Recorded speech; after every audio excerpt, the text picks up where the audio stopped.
আসসালামু আলাইকুম তারেক ভাই, আপনাদেরকে বলছি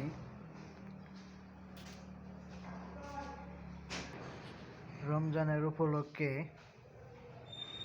কাঁচামালের দাম কমাই দিতে হবে। এটাই বাঙালিদের, এটাই চাওয়া, এটাই পাওয়া। আসলেই আপনাকে জয়যুক্ত করে দেশের ভালোর জন্য সবাই জয় লাভ করেছে। তারা সবাই চায় এখন দেশ ভালোভাবে চলুক, শান্তিতে সবাই বসবাস করুক।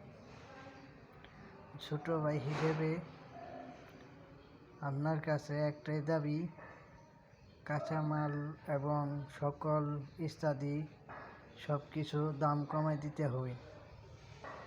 এটাই আমাদের অনুরোধ।